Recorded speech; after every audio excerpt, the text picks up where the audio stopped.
dalam kaitan dengan bulan Maria, mencoba merenungkan makna kehilangan dalam duka yang kita selalu coba lihat di dalam patung Pietà.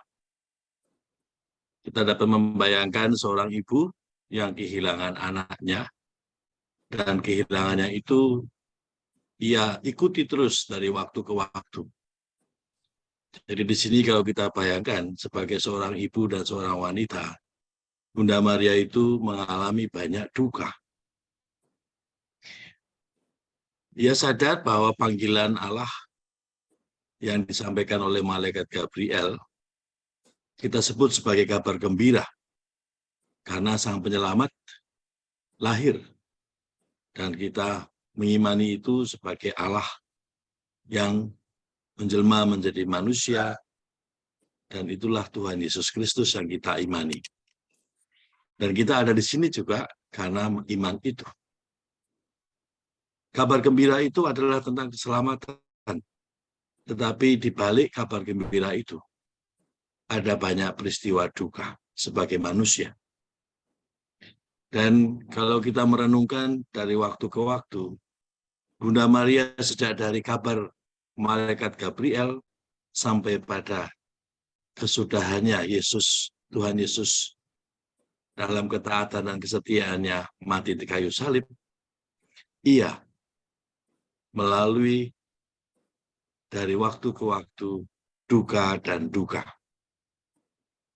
Dan dukanya yang paling terdalam sebagai manusia adalah ia menerima Allah Putra yang lahir dari kandungnya oleh Roh Kudus, dan ia menopangnya. Maka setiap kali kita melihat patung Pietà dalam kemuliaan Allah yang diwartakan lewat kebangkitan, dan di dalam kemuliaan Allah itu, Allah pun juga sebagai manusia menderita. Maka di sini Bapak Ibu, kalau kita mencoba melihat konteksnya dalam perjalanan Ibu Maria, saya mau mencoba mengajak Bapak Ibu melihat pertama kali tentang karya Allah dalam penciptaan, ya. Saya mulai dari pertanyaan seseorang kepada saya di pagi hari.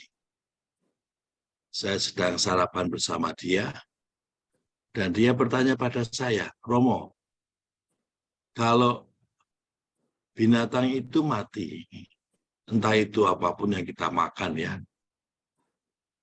dan itu kemana rohnya, Romo, ya?" Itu pertanyaannya menggelitik saya. Saya tidak pernah membayangkan ada pertanyaan seperti itu di sarapan pagi, dan selama ini saya tidak pernah juga berpikir tentang apakah binatang itu kalau mati rohnya kemana. Maka dalam ketidaktahuan saya mengatakan kepada orang yang bertanya, "Tunggu sebentar ya, saya pagi-pagi belum jalan otaknya." Lalu saya bilang, "Nanti segera saya beri jawaban." Dalam arti saya coba mencari tahu. Dan saya penasaran, akhirnya saya menemukan ini. Saya share di layar ya Bapak Ibu, ya.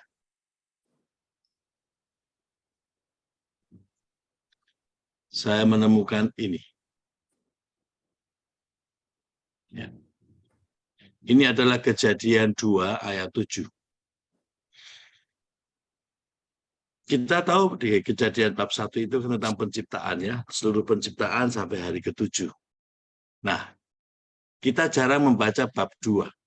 Saya akui saya pun juga jarang menaruh perhatian pada bab 2 sampai pertanyaan itu muncul di hadapan saya.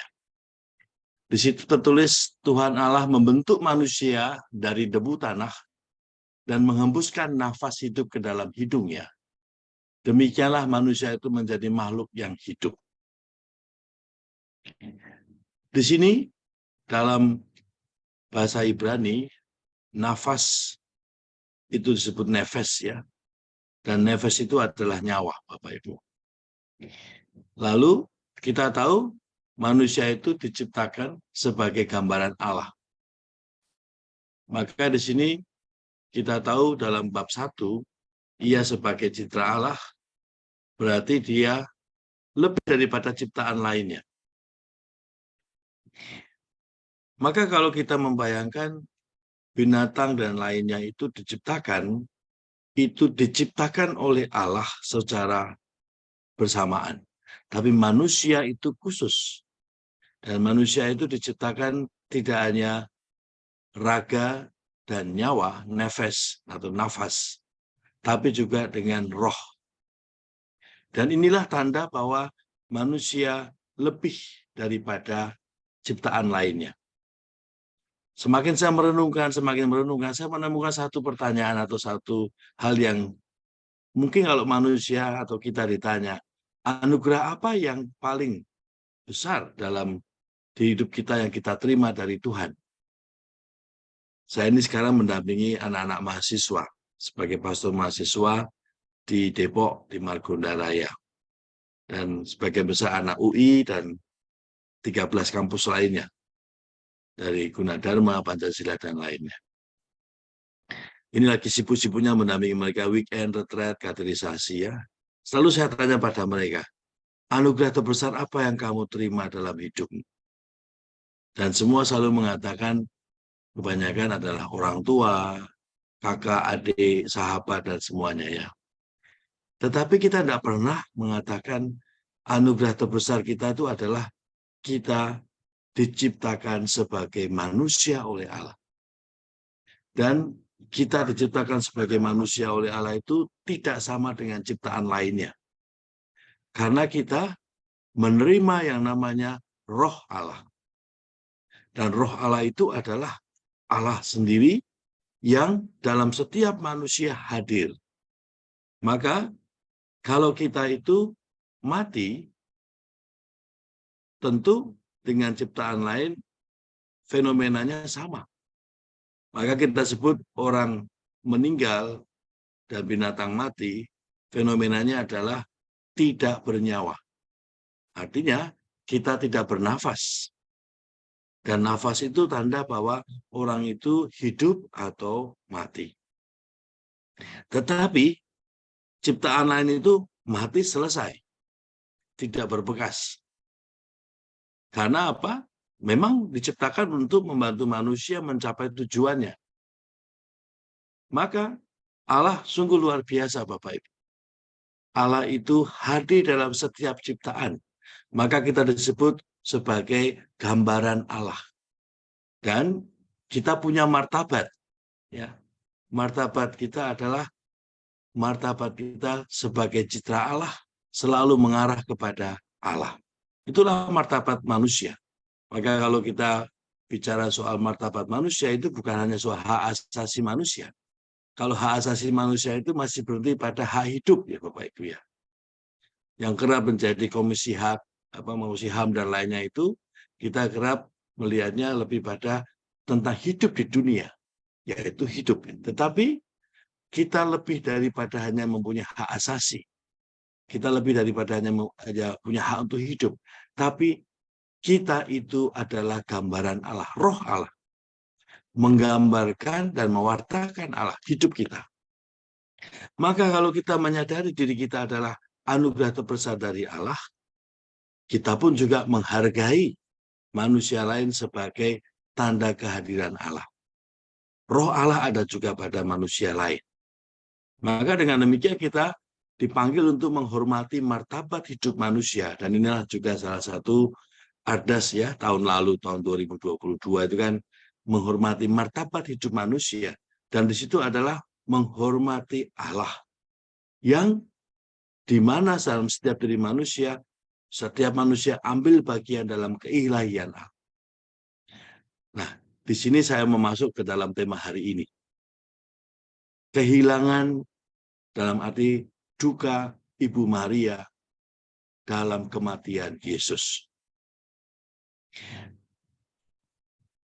Saya mau mengajak Bapak Ibu untuk melihat di manakah duka dan kematian itu bertemu di dalam satu pengalaman yang sungguh luar biasa, yaitu di dalam diri Tuhan Yesus.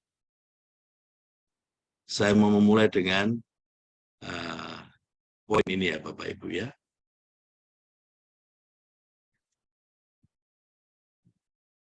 Baik. Saya menemukan di dalam iman kita kepada Tuhan Yesus, yaitu Allah yang hadir dalam kemanusiaan kita. Allah yang mengambil kemanusiaan sebagai sarana untuk mewartakan kemuliaannya, maka sesungguhnya Allah mempunyai tujuan dengan menjadi manusia. Manusia itu ketika lahir dia dari Allah, tetapi ketika masuk ke dunia, dia sesungguhnya mempunyai misi. Misinya adalah setiap manusia itu mewartakan Allah. Maka kita mempunyai yang namanya roh Allah dalam diri kita. Nah, dalam diri Yesus kita tahu sepenuhnya adalah Allah sendiri. Yesus itu manusia yang adalah Allah Putra. Dan di sini kita mengamini bahwa Allah melihat ketika manusia-manusia itu menjauh daripadanya. Kita tahu dalam sejarah kitab suci, mulai dari Kejadian sampai dengan Perjanjian Baru, kita tahu bahwa ada begitu banyak peristiwa-peristiwa yang menunjukkan manusia tidak tahu mau kemana, mau pulang kemana. Makanya manusia terjebak di dunia dengan cara dunia yang membuat mereka tidak menyadari dirinya adalah gambaran Allah. Maka di sini saya melihat Bapak Ibu, Bunda Maria sebagai manusia yang sebelum Yesus lahir dipilih oleh Allah dalam kekudusannya, disiapkan oleh Allah dalam kemanusiaannya untuk menjadi seorang manusia yang dipilih Allah melahirkan Yesus yang adalah Allah Putra. Tetapi di situ Bunda Maria dalam kemanusiaannya, dia tidak menjadi manusia yang dikhususkannya, eksklusif ya. Karena Allah memilih dia, maka dia dikasih hotel, dia dikasih segala macam keistimewaan, sehingga Allah yang dengan kekuasaannya menjadikan Maria luar biasa. Bukan. Dan kenyataannya tidak. Justru disinilah kemanusiaan yang diangkat oleh Allah sendiri sebagai tempat yang kudus, yaitu ia sebagai manusia menjalani yang namanya kemanusiaan yang lemah dan tak berdaya. Luar biasa Bapak Ibu kalau kita merenungkan bagaimana Bunda Maria sebagai manusia yang dipilih sejak awal dan disiapkan oleh Allah dalam ketidakberdayaannya menjadi seorang manusia yang mewartakan kerahiman Tuhan. Dan di situ yang saya temukan dalam Efesus 5:2, hiduplah di dalam kasih sebagaimana Kristus Yesus juga telah mengasihi kamu dan telah menyerahkan dirinya untuk kita sebagai persembahan dan korban yang harum bagi Allah. Sampai dengan kabar gembira, Ibu Maria sama dengan manusia-manusia lain mengharapkan kehadiran Tuhan. Tentu Ibu Maria sudah disiapkan dari kelahirannya sampai pada titik dia menerima kabar gembira. Dan apa yang disiapkan oleh Allah sendiri adalah kemampuan dia sebagai manusia dalam ketidakberdayaannya untuk mempersembahkan hidupnya bagi Allah. Maka di sini Ibu Maria di dalam panggilannya menerima kabar gembira itu, ia menemukan tujuan yang paling tertinggi dalam seluruh perjalanan hidupnya, yaitu menjadi bagian karya penyelamatan Tuhan untuk menjadi ibunya Tuhan. Maka sejak dari awal Ibu Maria sudah disiapkan oleh Allah sebagai Bunda Maria untuk menjadi pribadi yang terus menyerahkan diri pada Tuhan. Dan itulah yang saya temukan Bapak Ibu dalam Ibu Maria, bagaimana sebagai manusia ia membantu Tuhan Yesus yang lahir sebagai manusia terus berkembang kepada tujuannya. Tujuannya adalah apa? Membawa manusia masuk dalam kemuliaan Allah. Dan Yesus sejak kecil dalam dampingan Ibu Maria tentu mendapatkan banyak hal-hal bagaimana berbagi. Ya. Berbagi kehidupan bagi keselamatan semua. Berbagi kehidupan bagi siapapun yang Allah ingin selalu datang padanya. Maka di sini Pieta, yaitu gambaran dari Bunda Maria pada saat Yesus berbagi sampai habis, ia pun hadir di sana menopang Yesus yang telah menyelesaikan misinya, berbagi kehidupan bagi keselamatan semua. Untuk itu Bapak Ibu, saya ingin masuk kepada tema soal apa arti makna kehilangan dan apa arti makna duka Ibu Maria di dalam konteks keselamatan semua. Pertama, saya ingin mengajak Bapak Ibu melihat bagaimana duka Bunda Maria dan seluruh perjalanan hidupnya sampai pada menemani Yesus mati di kayu salib, ia selalu mengarah kepada satu tujuan. Setiap hari, setiap saat, seluruh dukanya itu ia bawa kepada satu persembahan, yaitu hidup untuk memuliakan Tuhan. Hidup untuk menghormati dan mengabdi Allah. Dan itulah yang menjadi tujuan dari apa yang Ibu Maria selalu perjuangkan. Dan disitulah manusia sesungguhnya diciptakan ke sana. Meskipun kita masuk di dalam dunia yang fana ini, kita itu tetap dari Allah kekal adanya, dan kita itu tetap selalu punya tujuan, yaitu memuliakan Tuhan. Maka di sini, apa yang dilakukan Ibu Maria dalam setiap harinya, ia menggunakan segala hal untuk mencapai tujuan tadi, termasuk pengalaman duka, termasuk pengalaman kehilangan. Kalau kita bayangkan bagaimana Ibu Maria menjalani hari-harinya ya Bapak Ibu ya, tentunya kita tidak bisa membayangkan sampai detail karena kan itu perjalanan seorang manusia, seorang ibu yang menemani anaknya sampai mati kayu salib.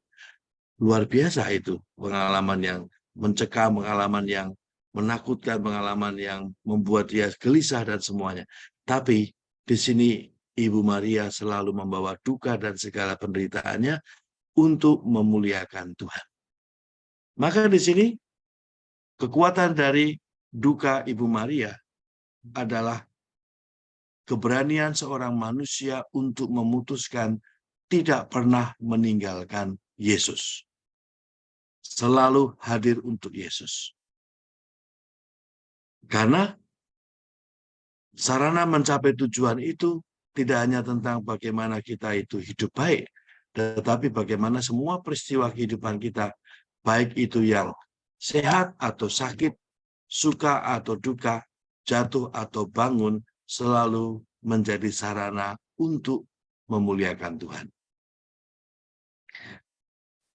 Saya mau memberikan satu ilustrasi Bapak Ibu ya, tentang apa artinya sesungguhnya mempersembahkan diri bagi Tuhan. Apa artinya sesungguhnya seseorang berbagi hidup untuk Tuhan.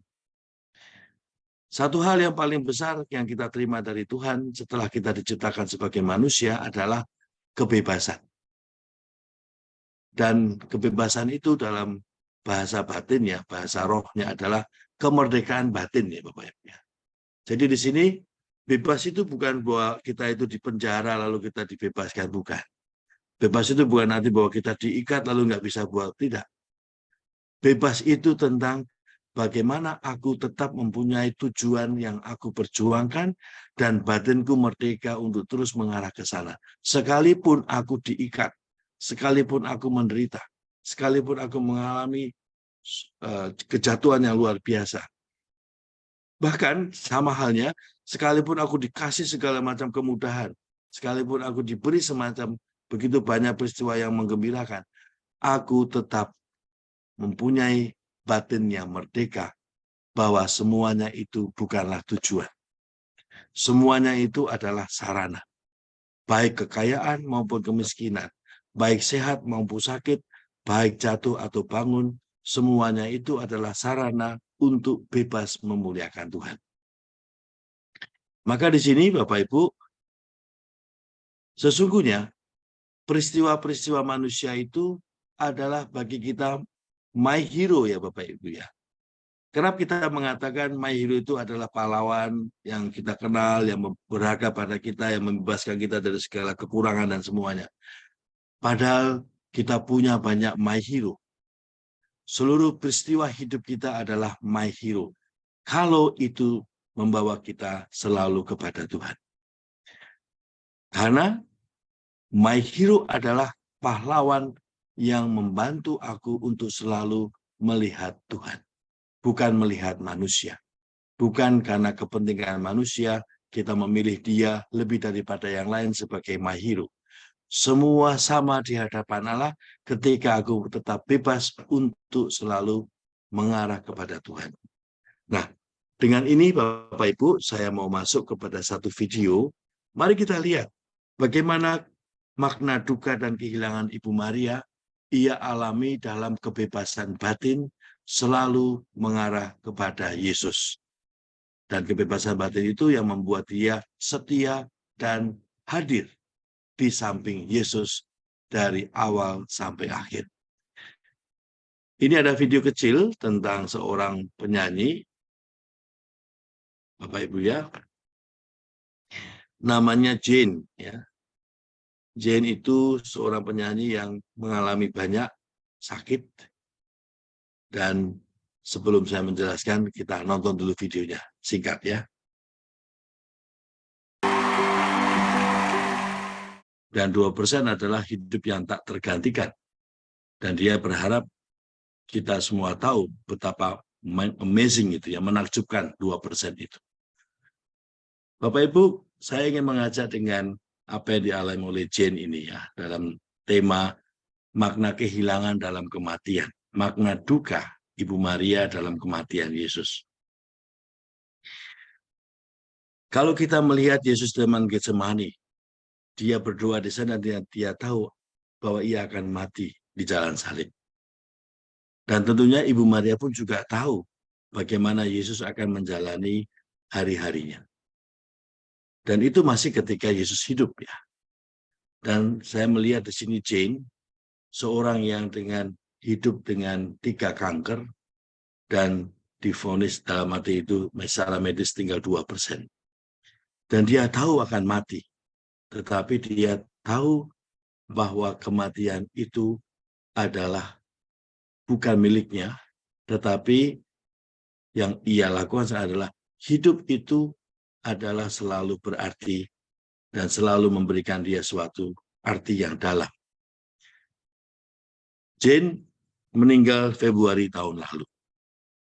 Dan dalam lagu-lagunya, Bapak Ibu bisa ngecek nanti di YouTube ya, dia pakai nama Nightbird ya, Jane ya.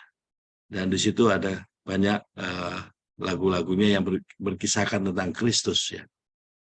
Dan dia melihat kematian Kristus memberi makna pada kematiannya. Dan apa yang memberi makna? Kematian Kristus memberi makna pada hidupnya sesungguhnya. Dan ia melihat 2% itu adalah yang ia lakukan supaya orang bisa melihat bahwa hidup tak tergantikan. Dan itulah yang dia sebut sebagai amazing. Ya. 2% sama dengan 98% ketika kita melihat bahwa ia punya tujuan dalam hidup ini. Maka Bapak Ibu, selanjutnya saya lanjutkan. You are the voice. Gimana melanjutkan? Sebentar. Jadi di dalam konteks Yen ini, Bapak Ibu, kita bisa menemukan bagaimana dalam peristiwa setiap yang kita alami, ketika kita tahu bahwa setiap peristiwa itu membawa kita kepada perjumpaan dengan Tuhan, yang konkretnya adalah tujuan kita adalah untuk Tuhan, maka setiap peristiwa itu menjadi sarana bagi kita semaksimal mungkin aku mewartakan Allah dalam setiap apa yang aku alami. Maka di sini kematian bukan lagi menjadi akhir, tetapi kematian adalah bagian dari kehidupan. Dan hidup kita itu adalah menjadi tanda bahwa setiap nafas kita suatu persembahan untuk sesuatu yang besar. Saya mengatakan kalau kematian adalah bagian dari hidup, maka kita dapat mengatakan how to live is how to die. Jadi bagaimana saya hidup, itulah yang akan memberikan makna bagaimana saya menyambut kematian saya. Maka ketika kita hidup dengan suatu kegairahan dan kegembiraan, gembira untuk Tuhan Yesus yang kita ikuti, maka saya mau menggunakan setiap kesempatan, setiap apapun yang aku alami, untuk sungguh-sungguh membawa aku kepada Yesus. Maka saya menyebutnya, tidak ada satu peristiwa pun dalam hidup kita yang sia-sia. Karena semua peristiwa hidup itu adalah my hero yang membawa kita kepada pengalaman akan Allah. Ketika kita menjadikan setiap peristiwa adalah suatu kesempatan untuk memuliakan Tuhan, maka apa yang kita lakukan tiada lain adalah kita ingin melakukannya dengan kasih, ya. Maka tadi di situ di Efesus 5 ayat 2 itu, hiduplah dalam kasih. Hiduplah dalam kasih itu artinya apa?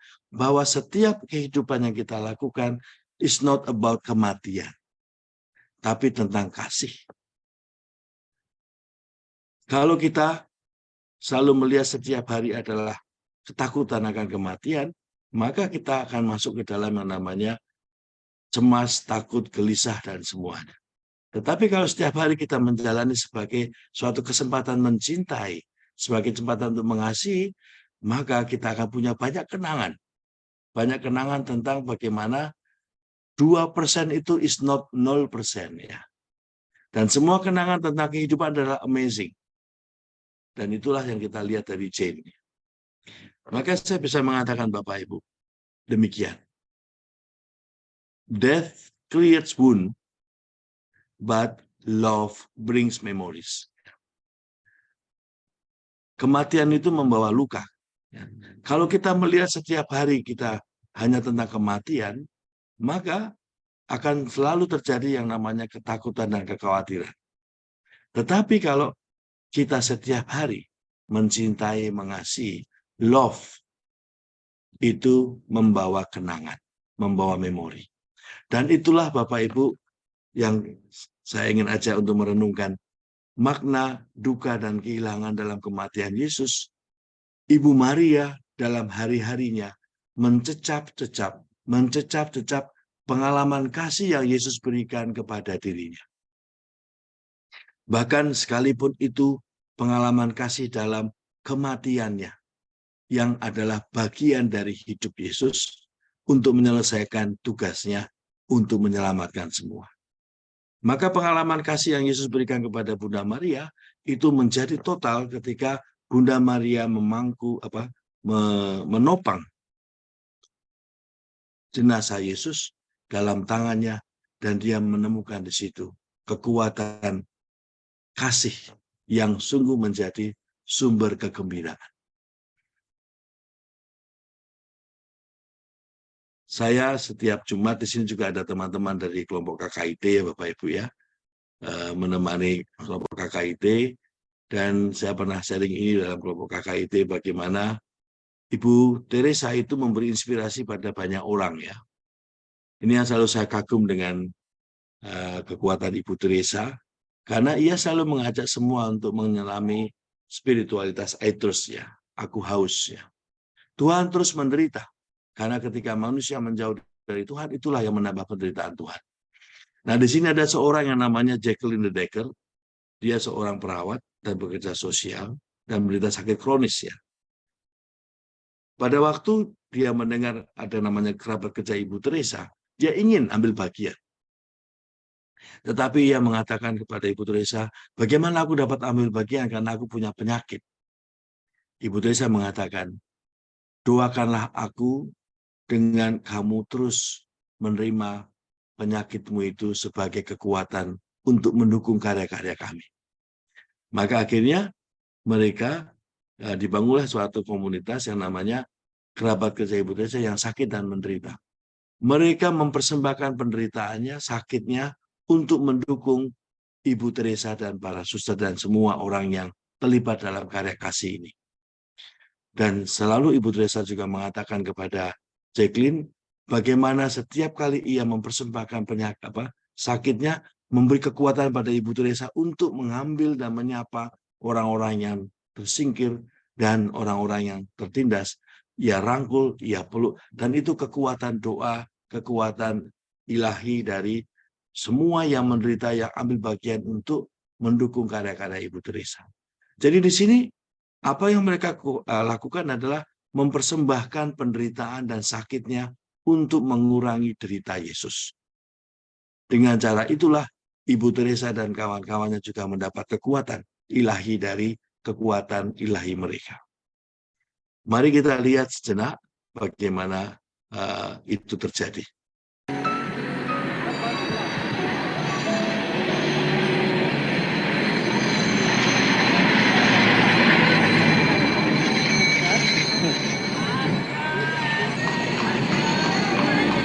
A few months ago, we went out in Calcutta and we picked up 4 or 5 people from the street. And we took them to our home for the dying. One of them was in a very bad condition. So I told the sisters, I'll take care of her. And I did for her all that my love could do. And I put her in bed. She took hold of my hand. And there was such a wonderful smile in her face. She said one word, thank you, and she died. She gave me much more than I gave her. She gave me her grateful love. And for 1 second, I reflected on looking at her, and I said, what would I have done if I was she? And my answer was, I would have tried to draw some attention to myself. I would have said I'm hungry or I'm cold or I'm dying. But she was so great. She was so beautiful in her giving. Ini Bapak Ibu ya, saya mau mengakhiri di sini. Ibu Teresa ketika menemukan 5 orang dan salah satunya dalam sakratul maut, dia mengatakan terima kasih dengan senyumnya. Dan apa yang Ibu Teresa alami, inilah kekuatan ilahi yang luar biasa. Di dalam penderitaan, di dalam apapun, mereka membawa dan mengucapkan terima kasih, dan senyumnya itu yang memberikan kekuatan in her giving, ya, dalam pemberiannya. Maka Bapak Ibu, kalau kita kembali kepada tema tentang apa arti kehilangan dalam kematian, apa arti kehilangan Ibu Maria dalam kematian Tuhan Yesus, tiada lain adalah ketulusan Ibu Maria untuk memberikan hidupnya bagi Yesus, dan Yesus juga memberikan hidupnya bagi kita semua. Dalam ketulusan in her giving, dalam kita berbagi hidup, memberikan hidup. Dan inilah yang sebenarnya menjadi apa yang kita sebut pengalaman misteri tentang kematian sebagai jalan berjumpa dengan Tuhan. Saya mau mengakhiri renungan ini dengan satu hal. Ini kan kita sedang merayakan hari-hari panggilan ya Bapak Ibu, sejak minggu lalu ya, minggu Paskah keempat kan panggilan ya. Dan di situ Injil Yohanes dibacakan tentang Tuhan membukakan pintu sebagai gembala ya. Kalau kita selalu merindukan Tuhan sebagai Tuhan Yesus sebagai hidup kita, dan saya yakin Bapak Ibu juga selalu melihatnya sebagai tujuan hidup kita. Maka yang memberikan semua makna dari seluruh hidup kita adalah ya karena Tuhan Yesus. Ketika kita selalu hidup untuk itu dalam setiap pilihan kita, maka kita tidak punya alasan lain kecuali saya mau hidup untuk Tuhan. Kerap yang membuat kita tidak datang pada Tuhan atau kerap ragu-ragu karena kita punya banyak alasan-alasan yang menggantikan tujuan hidup kita. Dan kebanyakan alasan itu sangat rasional. Orang akan marah ketika dia sakit dan mengatakan Tuhan tidak adil. Orang akan kecewa pada Tuhan karena kenapa usahaku gagal ketika masa pandemik. Aku sudah berdoa panjang, aku sudah meminta dan melakukan semuanya. Kenapa Tuhan tidak memperhatikan aku? Alasan-alasan manusia itulah yang harus kita lepaskan. Karena kita mengikuti Tuhan tanpa alasan. Kita mengikuti Tuhan karena kita mau memberikan hidup kita sebagai rasa syukur pada Tuhan. Selama kita masih punya alasan, maka keajaiban yang dari Tuhan tidak akan terjadi. Jane punya banyak alasan. Dia punya hak untuk mengatakan marah.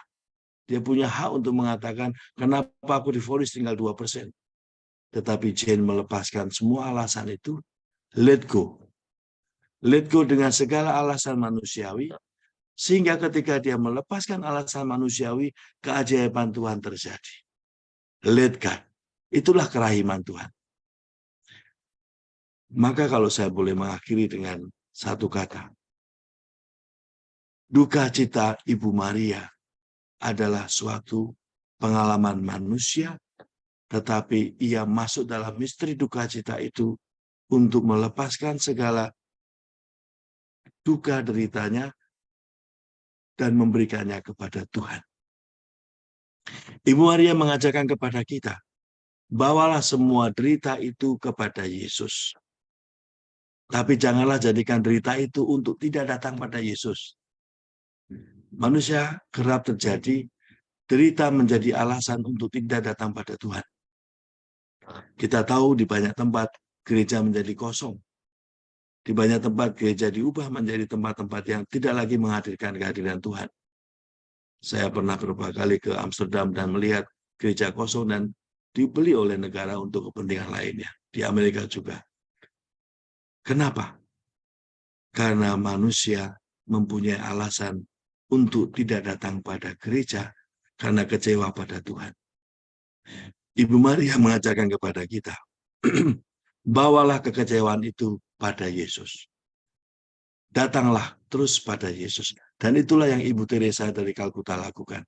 Selama hampir 60 tahun, dia tidak mengalami hiburan, melihat Yesus dan merasakan Yesus. Tetapi ia mengatakan, sekalipun aku tidak menemukan Yesus, sekalipun yang kutemukan adalah orang-orang yang terlantar dalam setiap pelayananku, tapi aku melihat Yesus yang tersembunyi di balik mereka. Itulah yang aku amini. Maka aku tidak pernah meninggalkan Tuhan. Aku datang pada Yesus. Dan Yesus itu datang di setiap pribadi-pribadi yang diberikan kepada kita. Maka sebagai akhir, itulah makna duka dan kehilangan Ibu Maria dalam kematian Yesus. Ibu Maria membawa kedukaan semuanya pada Yesus yang menjadi tujuannya. Semoga kita pun selalu membawa semua yang kita punya datang pada Yesus dan tidak menjadi alasan untuk tidak datang pada Yesus. Terima kasih. Saya kembalikan kepada Bu Yunce. Amin.